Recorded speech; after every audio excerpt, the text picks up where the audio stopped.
Hello and welcome back to An Old Man Watches, where today I'm going to be talking about the 2025 horror action romance mashup, The Gorge. And the film begins by introducing us to the elite sniper Draza, a Lithuanian who mainly earns her living performing covert executions for the Kremlin. Despite the best efforts of her terminally ill father to assuage her of the guilt for her actions, Draza is starting to feel like she can't continue with the mental toll of this work.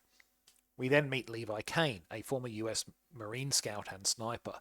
Levi does a similar job to Draza, just for different clients, and he also suffers from the strains of his job. In his case, he's afflicted by PTSD induced nightmares. Levi meets with a mysterious woman named Bartholomew who gives him what seems like the perfect job: 12 months completely alone guarding a remote facility.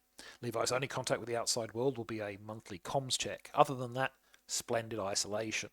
All further details will be delivered by his predecessor in the job upon arrival. Levi takes the role. There wouldn't be much of a movie if he didn't. He is parachuted into a remote location. He's deliberately kept ignorant of the exact region and hikes to a rendezvous point. There he meets the man he is replacing, a former British Royal Marine named JD. JD explains that the job is to keep watch on a deep and mysterious gorge. Levi will man West Tower and ensure that the extensive defences along the western ridge of the gorge are kept well maintained. A Russian appointed agent will do the same in the eastern tower. No prizes for guessing who's going to end up in that tower. There is to be no communication between the two towers.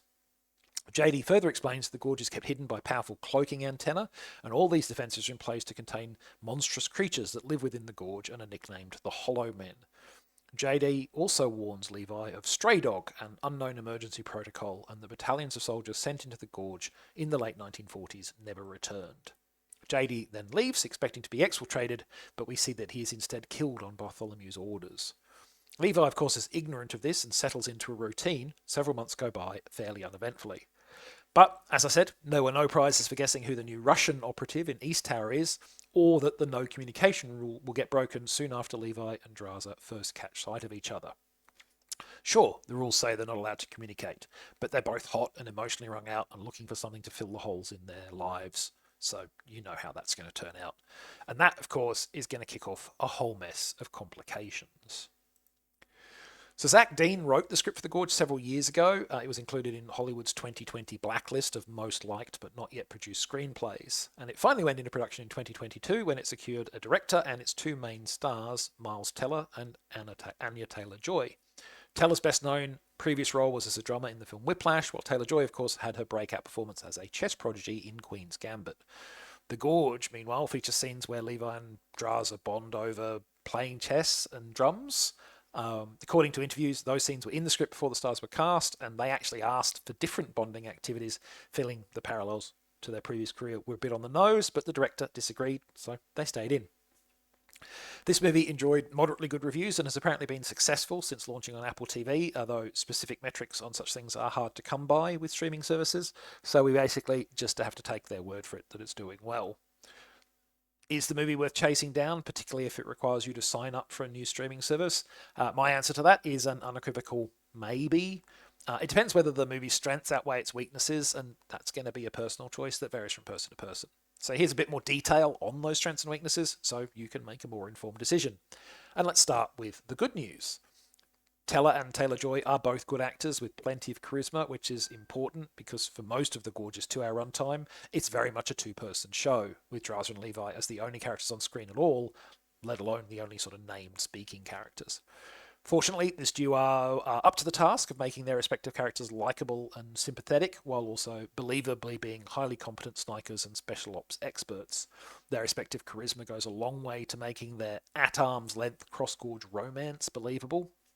Certainly, the writing isn't going to do the heavy lifting on that front. It's all very, this is a movie, and we're two ridiculously hot people with no one else to talk to, so of course we're going to get together, pro forma kind of stuff. I'm not saying it's actively bad, mind you, it's just not especially sophisticated. A bit more sophisticated is a writing around their professional partnership. As the pair face the dangers, both expected and unanticipated, of the Gorge, they're shown to work well as a team and are both allowed moments to shine.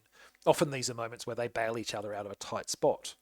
And overall, yeah, the characters are allowed to feel pretty equal in skill and ability, and I generally approve of this element of the movie.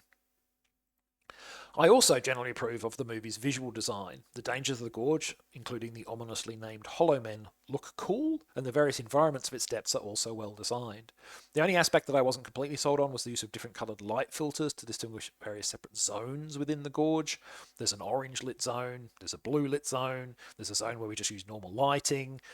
It's a bit too obvious and overt a technique, I think, at least in this execution. Perhaps if it had been a bit more subtle of a colour shift from, say, green to blue or orange to red, it might have worked better for me, but it felt very jarring to suddenly go from sort of a strong orange lit light to a strong blue lit light. That quibble aside, though, the movie's visual design is solid. The Cold War era towers that overlook the gorge itself look period appropriate and functional, and if the actual defence system occasionally seem more like they're designed to look impressive than to actually be effective, well, film is a visual medium. The monster design is also strong. It's true that of all the creatures in the movie, I think the Hollow Men, despite their sinister name and reputation, are actually visually one of the less creepy offerings. Some of the less human dangers of the gorge are far more ooky, but I don't think this is an entirely bad thing. The Hollow Men are the first threat we see, so the film saves the later, more heebie-jeebie stuff for deeper into the runtime, and I think that's a fair decision. And it's not like the Hollow Man design is bad, it looks fine, it's just not really all that scary. But overall, yeah, this is a nice looking movie.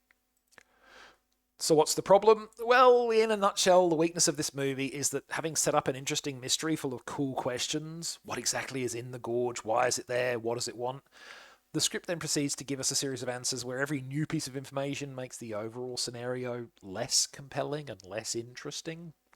Over the course of the film, the titular gorge goes from being a near mythically terrifying maw of imminent destruction, housing an unknowable and implacable menace that can never be destroyed, only contained to, well, it changes into something rather more pedestrian. Still, it was always going to be hard to live up to the scale of the mystery and the menace that the movie gives its setting. The problem is the script never really seems to make a real effort to even try to do so. The truths it reveals are ultimately all too banal.